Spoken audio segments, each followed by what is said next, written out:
Before we begin, this Saturday is Holocaust Remembrance Day, so we would appreciate if we could all please take a moment of silence.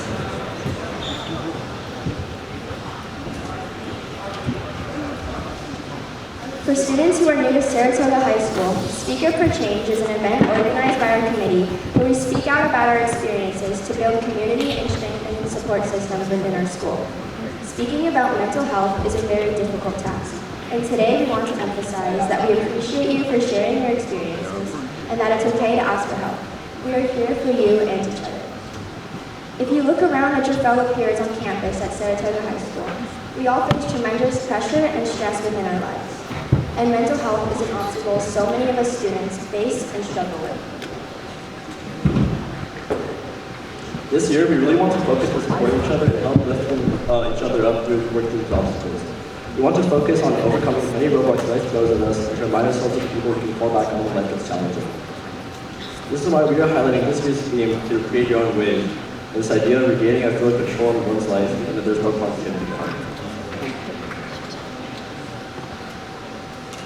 Out of respect for our speakers today, we ask that you please put away your cell phones for the duration of the assembly.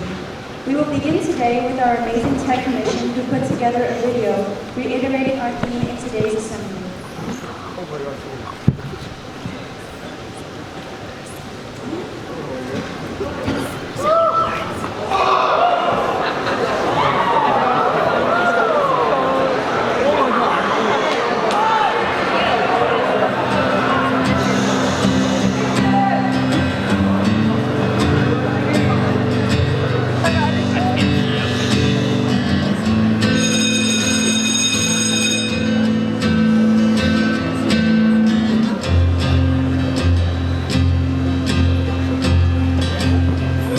Send a postcard from the edge of a place I've never been.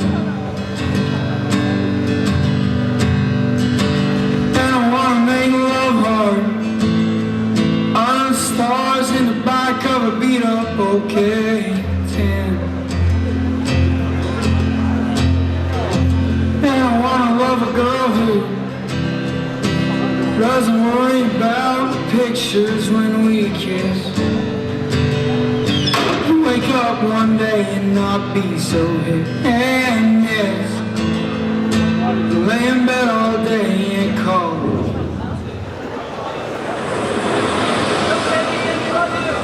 All these rides, mile on the road, your dilated eyes watch the clouds float, white Ferrari.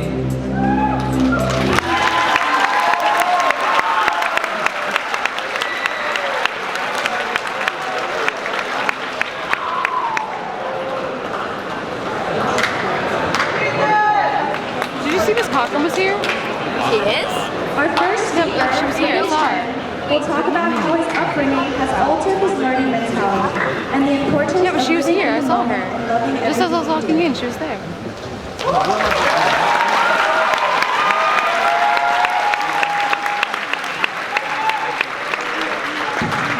said hi to me. What's good, Toga? What's good?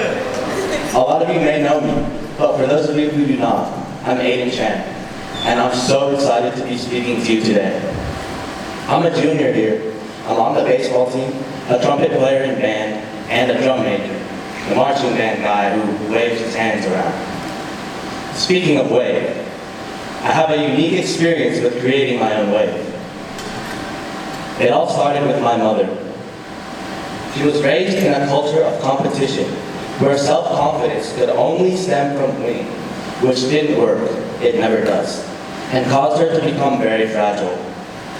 To avoid giving my brother and me the same struggles she faced, she went a different parenting route, raising us in a growth-minded environment where learning is the top priority. It was never about success or failure, which are both guaranteed in life. It was always about development, which is not. Her decision to parent her way is the reason I'm standing here right now. From the beginning, I wasn't pushed to do much. All my parents did was guide me to explore what was out there, and if I wasn't interested, I could quit at my own will. All they asked was that I give it a genuine, open-minded effort. I know I'm lucky they took this approach. Here are the 4 main things that my mother pushed me to do. Number 1, I started taking piano lessons when I was 6. After 5 months, I decided that piano was not for me. Number 2, my parents put me in Chinese school at age 7. It sucked. The classes bored me to death, and the homework was annoying. My parents let me quit after a year because they didn't want me to hate my culture. Instead of force-feeding me the language, my parents took the family to Taiwan every winter, where my brother and I would embrace the culture at the heart of it. Food, night markets, and so many motorcycles. Now that did not suck. Number 3, I was miserable when I moved here in 2nd grade. So, to expand my social circle, my parents took the advice of a teacher who recommended that I try a team sport. I chose baseball. I think I made the right choice. Number 4, even after the piano ship sailed, Mom still thought I should have music in my life. So, when I was in 5th grade, in her most prominent, forceful act, she dragged me to Redwood Middle School's Mouthpiece Petting Zoo, where students test play different band instruments. I dreaded it. I was so sure I would not end up joining band. Well, apparently I was pretty good at the trumpet, so I joined band. I think I made the right choice. What did I learn from these experiences? Try things, even if you don't want to. If you like them, stick to them, and if you don't, get the hell out of there. And what came of it? Well, in 3rd grade, when I started playing baseball, I fell in love with the sport. At home, I was either reading books about baseball history or making baseball cards of players I made up, which I still have today. The more I did baseball, the more I loved baseball. So I decided that my dream was to become a Major League Baseball player. Basically, I proposed on the first date. Luckily, my mom approved. My mother, being the support she is, showed that my happiness was her happiness. She learned the game that I loved and equipped me with the tools necessary to achieve my dream. She would call out lack of effort while making sure I knew this. If ever I decided that playing Major League Baseball was no longer my dream, I was to tell her immediately, as quitting was always okay, as long as I fulfilled prior commitments and thought it through. That hasn't happened. I have no less love for baseball than I did before I started playing it seriously. I aspire to play as far as the game takes me. In an environment like Saratoga, following a big, risky dream is a rarity. There's emphasis on financial security that causes families to eliminate financially high-risk possibilities from their children's futures. But with that, the ability to dream is affected and opportunities are squashed, limiting agency. With lack of choice comes stress, which our community is saturated with. And I'm here to say, it doesn't have to be that way. I promise, if you love what you do, if you love your life, if you love you, you give yourself the opportunity to be truly happy. So I believe that high school and childhood in general should be about putting ourselves out there to find something that we can be passionate about, something we can love, so we can be happy. My mother passed away from cancer last June, but she was happy in the years leading up to it. In her diagnosis, not knowing whether tomorrow would arrive, she found a new appreciation for the opportunity to live each day. That attitude spread throughout our family, and I still carry it with me today. She wanted me to be 3 things, and 3 things only. happy, healthy, and a good person. Thanks to her, I have found that baseball and music, among others, make me those things. Her body may be gone, but her values persist in my life. I'm carrying on her legacy by using her ink to write my own story. All these experiences have shaped me into who I am now, with no regrets.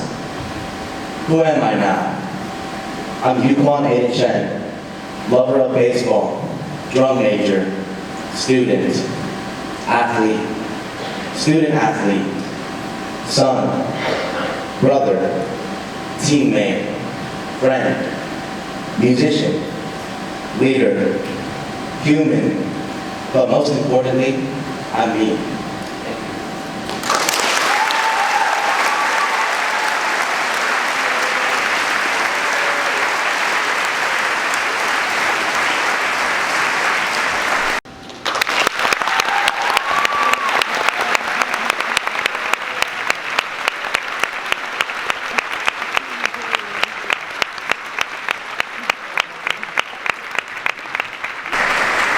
Thank you, Aiden, for sharing your story.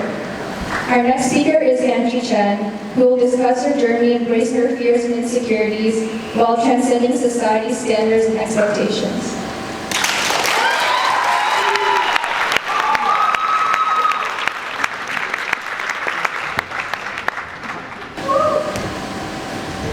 I would first like to applaud all of those who are speaking today and acknowledge the courage and the bravery it takes for them to come forward and to tell their stories. I would also like to preface my speech with a disclosure and a trigger warning of the mentions of eating disorders and body dysmorphia. For those of you who don't know me, my name is Angie Chen. When I was 4 years old, I was the tallest in my pre-K class. This would be my earliest memory of counting stars, counting numbers, and the older girls were counting calories. I would overhear them say, gosh, I want to eat that, but I can't because of the amount of calories, or, oh, she's so skinny and pretty, I want to be her so bad. And I would be counting, hopefully, to find someone, a student, taller than me. For some reason, in my mind, pretty would always be associated with being skinny, and ugly would always be associated with being fat. It's ridiculous to think about it now, but in my head, at the age of 4, tall meant fat, and I was always the tallest kid in my class. It was simple. I was tall, therefore I was fat, therefore I wasn't as pretty as the smaller, shorter girls. I was 4 and already comparing myself to other people. Then I was 7 when I met these two friends. I mean, I'd seen them around before, but we were never really close. Over time, our connection grew stronger. So it was no surprise when they showed up to my 7th birthday party. I got so distracted and I had so much fun hanging out with them, I didn't even end up eating my slice of cake. But I told myself I was going to be okay because I never really liked sweet things anyways. There were too many calories, and even though I had no real concept of what calories actually were, I knew that there were too many, and that was not good.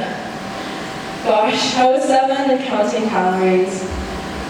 Before I knew it, I was 11, starting to take ballet really seriously, spending up to 20 hours a week in the studio.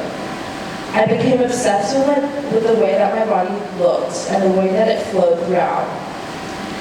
However, my obsession did not come without its tolls, both on my mind and my body.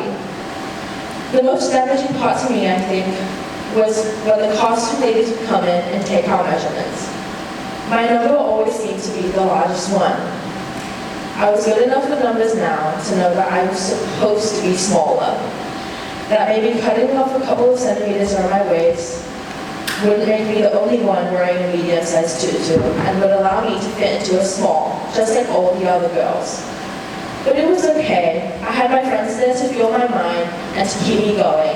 And when things got hard, I would just spend time with them, and they told me that they would always be there for me no matter what. I was starting to get really good with numbers. I was 14 when I moved to America during COVID, and like most teenagers, I sat at home and began to scroll for hours on social media, obsessing over the girls over my feed. And as I would try to learn the various TikTok dances, I couldn't help but focus on the appearance of those influences. To me, they all had one thing in common. They were pretty because they were small. And I became obsessed. I was getting pretty good with multiplication at this point, and I figured that if I only ate 9 granola bars a day that were 100 calories each, I would stay below the golden number, 1,000. Just a number I needed to stay below in order to lose weight. Or so I thought. I was really hungry, but I was okay. I had my friends there right by my side through it all, and they told me that it would be worth it. They even brought along a third friend. At 15, I joined the tennis team as well as the cheer team, and I began doing track and field. I was put into events like shot put and discus, and with practice, I was doing really well and placed pretty well at meets too.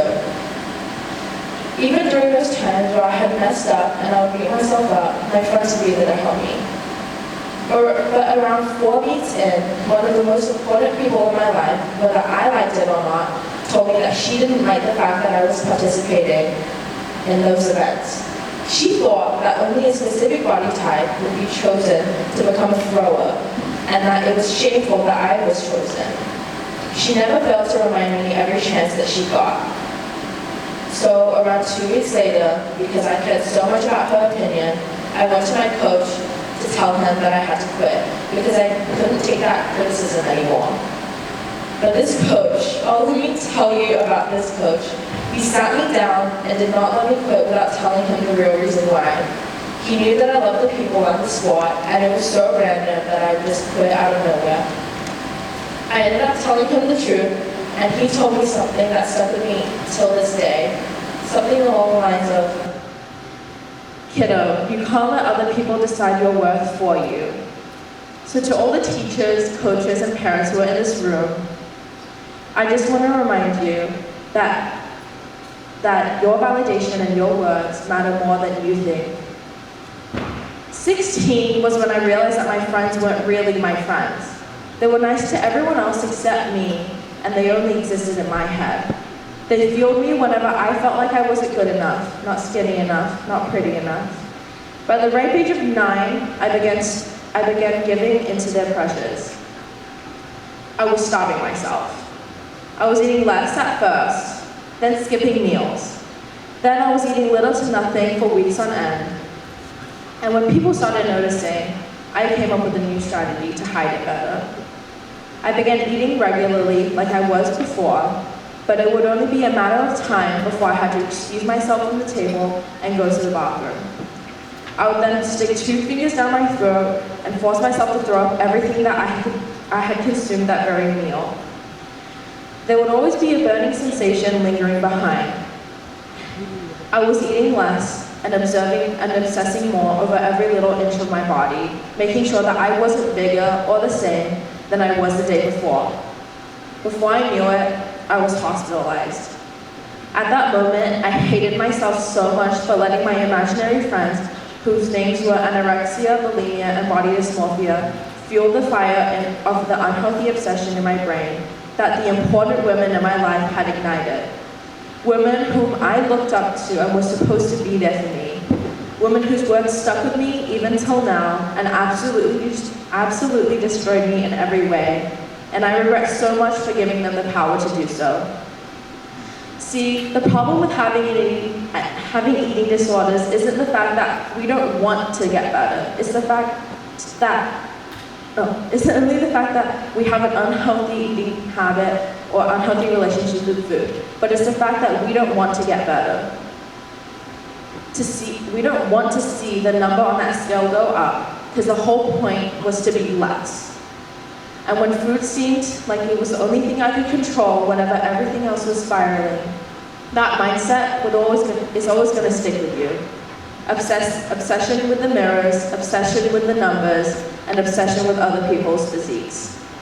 So for everyone who's possibly struggling or thinks they may be struggling, I want to tell you that we aren't so helpless after all. I wish the education system would have shined more light on the fact that we always have a choice. With every event, every little move, and every breath. We always have a choice like everything else in our lives. And I decided last summer that I was going to stop. I knew that it was not going to be as easy as it sounded to break that cycle, and it took a lot of time and thought, but I had to stop. There were definitely some hard days when I felt like going back to my most comfortable state of self, catching myself adding those numbers in my head and making sure that I wasn't eating too much because that's what I had gotten used to for so long. But I was getting too weak physically, passing out on the regular, not being able to walk for a long period of time, let alone doing the sports that I had loved. I had tortured that little girl and myself for 12 years and robbed her so many moments of happiness. So 2 things that I've learned. First, I'm never going to be really fully content with the way I look, and probably neither will you. So stop letting your appearance or your weight define the person that you are, because what is inside is so much more important. Second, words matter. Some words may stick with a person for the rest of their lives. This is partly why I am here speaking today, because I also want to remind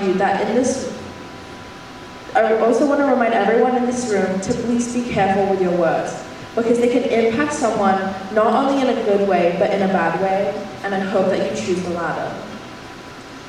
Although I'm not fully recovered, and I know that I'm a long way from the end of this journey, every day I make a choice to take care of my body and that little girl inside me. I'm trying to take control of my life and trying my best, even on the hardest days, to not make excuses and to do what is best for me. Because trust me, I know what it is like to make those excuses, and before you know it, you've fallen down that rabbit hole again. I know what it's like to be addicted to the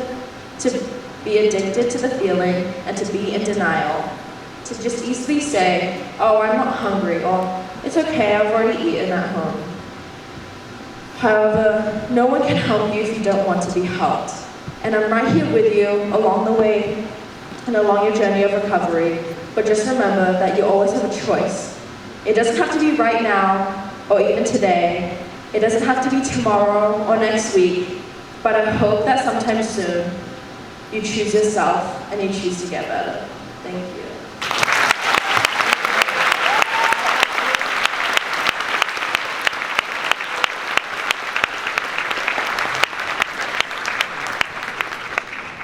Thank you, Angie, for that amazing speech.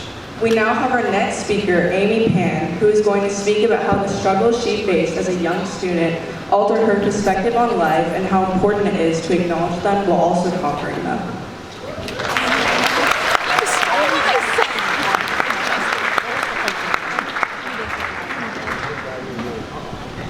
Hi everyone, my name is Aiden Chen, a junior here at Saratoga High School. A lot of you guys probably formed your first impression of me based on the posts I share on social media. But whether it's social media or live, it's so incredibly easy to create filtered versions of ourselves in which we only show the parts that we like, carefully poring over every single pixel of a photo and only selecting the ones that feel good. We all know this, yet it feels like everyone I know, including myself, are still trying to figure out how to navigate that world, in which it's almost second nature to compare our behind the scenes to others' highlight reels. And this is the reason why I am here today, to show a little behind the scenes of the part of my life. And I hope that by sharing my story, we can all be empathetic, knowing that we are all fighting our own battles. So there I was, 11 years old, an optimistic, always smiling girl coming from a public elementary school in China, where English wasn't exactly a prioritized subject, stepping foot onto regular middle school. Somehow my naive self thought that it would be great, and for a moment it truly was. I made my first friend on that very first day. But it didn't take long for the script of my perfect new life in America to completely turn when language barriers left me seeking help on the basketball fields during the Redwood Carnival after school. What does this mean? I asked, pointing at a few words on the board. This new friend of mine replied with a cold face that I had never seen before and said, "I am not your translator," and walked away. After that, she acted like a stranger, like somehow our brief friendship had been completely wiped from her mind. That, although small, was the beginning of a series of incidents that left the rest of sixth grade in a blur. Whether it was sitting in a classroom where the words would just come and go without a single bit of comprehension, or not being able to shake away the guilt because my parents moved here, not knowing a single person, not knowing the language, customs, all for the sake of providing me with a better education. But there I was, struggling academically, socially, and mentally. And this frustration of not keeping up ate away at my confidence, leaving me isolated and hopeless. And it was during this period of time that I stopped doing art, something I've been doing basically ever since I was born. I gained a lot of weight, and as extroverted I was in elementary school, I suddenly changed so much that I hated every moment of find a partner or working groups as other people gathered so easily. I didn't feel comfortable talking to people, a defense mechanism born out of fear. And while I have come a long way, you can imagine that speaking here to you right now is terrifying. Since sixth grade, consciously or not, I had somehow regulated my past struggles in middle school to the back drawers of my mind.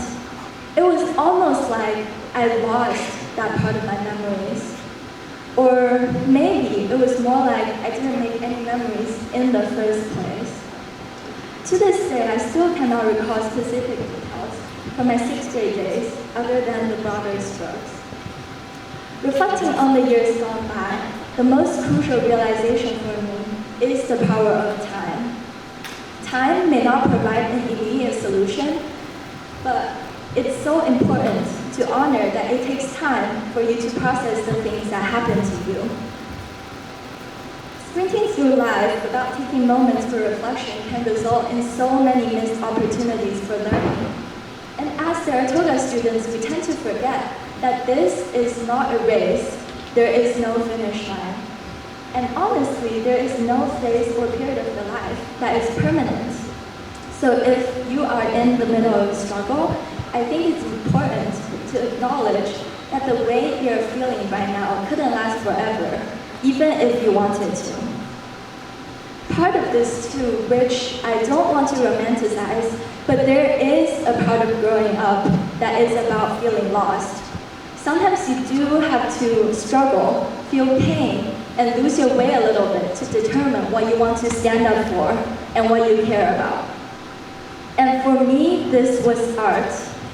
Gradually getting back into art was where my journey of healing began, and all my artwork since the beginning of high school has been surrounded with the idea of healing and self-discovery.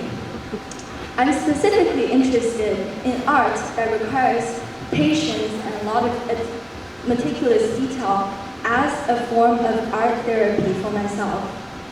Art has become my silent companion on this ongoing journey, a tool that allows me to transform adversity into something beautiful and meaningful.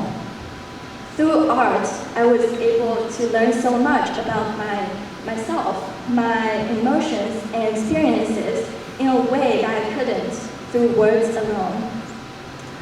5 years later, I stand as someone who stumbled, questioned, grew, and rose, as someone who is still stumbling, questioning, growing, and rising. From always shying away in group discussions to taking on various leadership roles.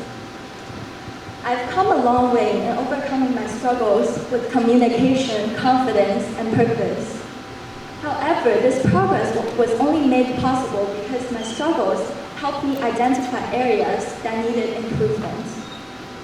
It is okay to be not okay right now because pain is one of the most powerful teachers of life, and it pushes you to become the version of yourself that you are proud of. As long as you acknowledge that not everything's fixed, as long as you are on the way, it will all lead you to become the person you are becoming. In the pages of my pop-up book, part of my math project from 9th grade, I wrote down some simple words. When July lakes turn into Sahara's rain, when 1,000 words turn into a stream, then I will fly beyond the sky and tell myself that I lived up to the night. Thank you.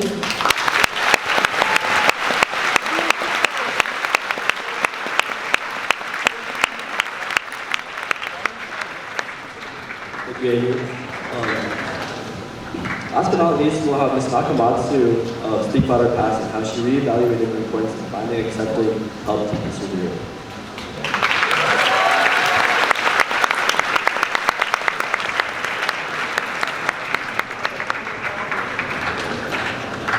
Hello, everyone. For those of you who don't know me, my name is Kathy Nakamatsu. I teach Honors STEM at Saratoga. I'm not usually in a crowd like this, but I had surgery recently.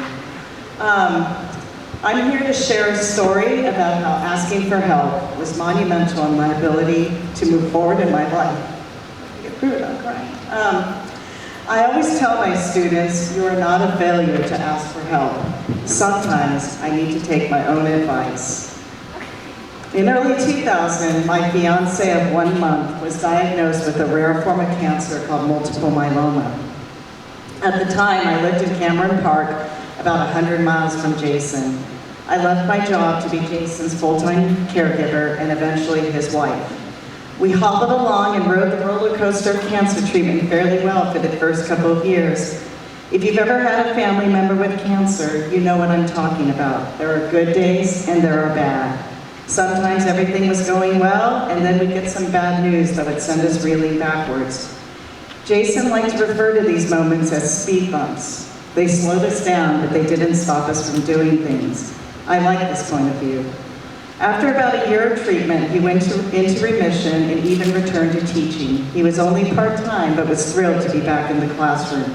Life felt normal again, and then it wasn't.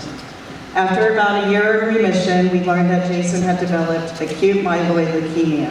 His doctor told us he had about 6 months to live. Everything changed for me that day. Even the meaningless somehow became significant. I looked at our redwood deck cracking from years of sun exposure.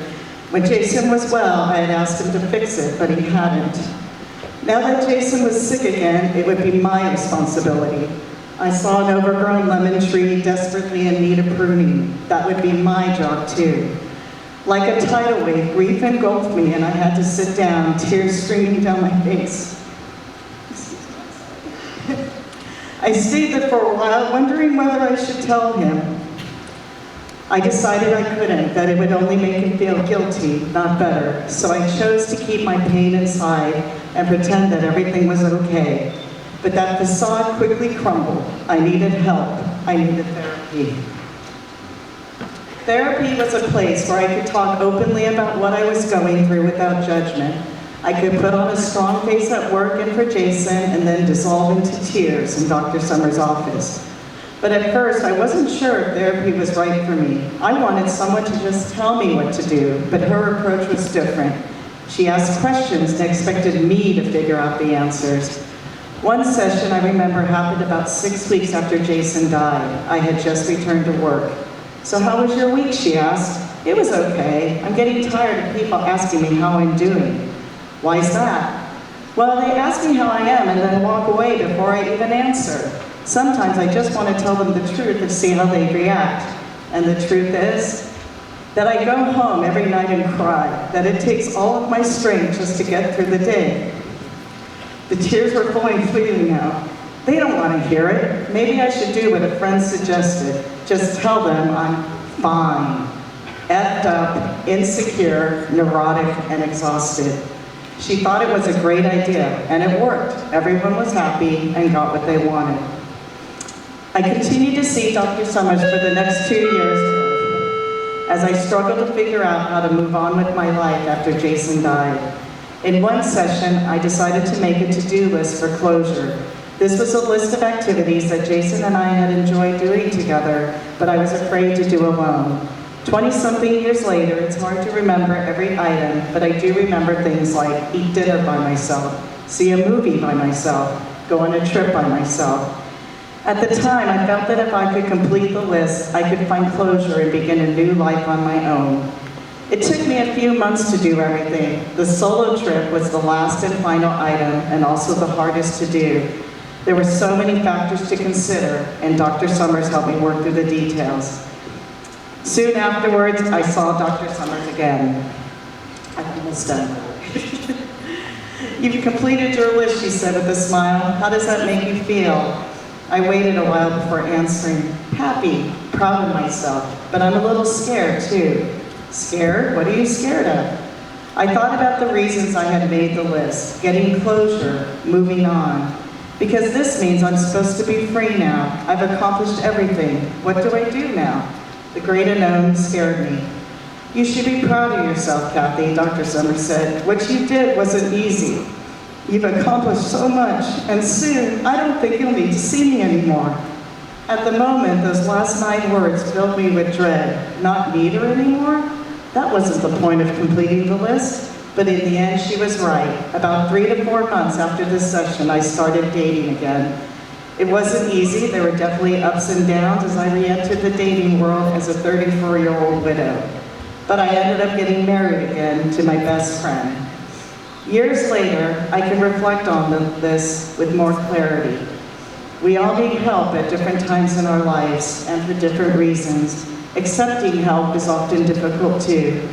For me, my expectations of what I can and cannot do are often distorted and can be a real obstacle to overcome sometimes. Expecting that I could pretend that everything was okay when I just found out that my husband had 6 months to live was a bit distorted, for example. But if I can take a step back and look at my situation as an outsider, I can usually figure something out. And if I allow myself to ask for help, overcoming those obstacles is even easier. Seeing a therapist who could help me work through my feelings and move on with my life was the biggest help I could have received. Without it, I might still be sitting on that cracked deck, looking at the overgrown lemon tree in tears. Thank you.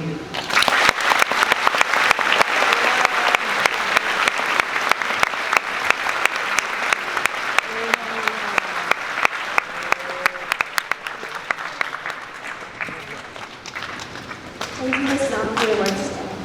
And thank you all for attending the Speak Up for Change Assembly. We want to give a huge thank you to all of our speakers for sharing their stories today.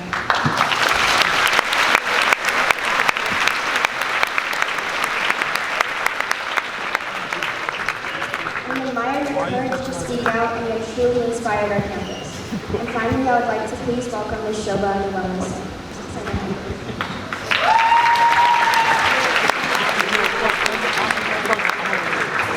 Hello everyone. I really thank the courage and it's very difficult to share your story even in private, but we have shared this in public, so big applause to all of them again.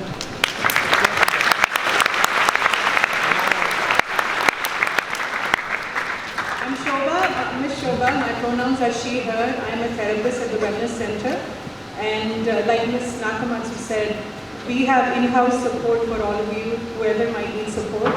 Every student on campus gets 12 therapy sessions for free, and that's a privilege. Not many campuses have it. We are right here for you, and you can come to the Wellness Center anytime for support. But I have a special group of students here who are wellness helpers. I want them to talk. Just give us 5 more minutes and then we'll be done.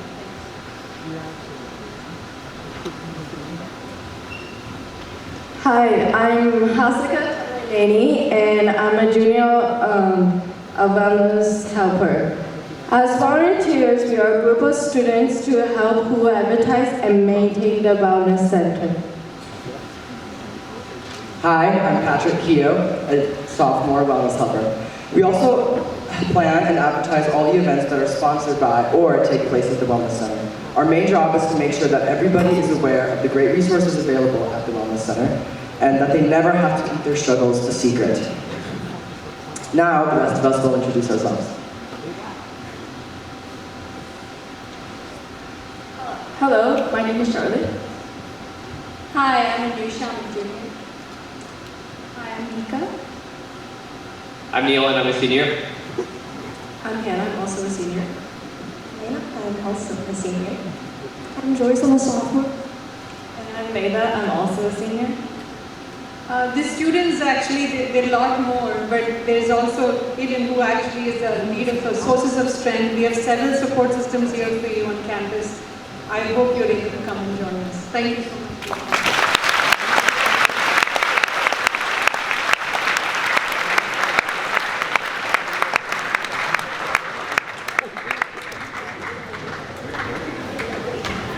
Thank you, Toga, for joining us this morning. Thank you again to Speak Up for Change and our speakers.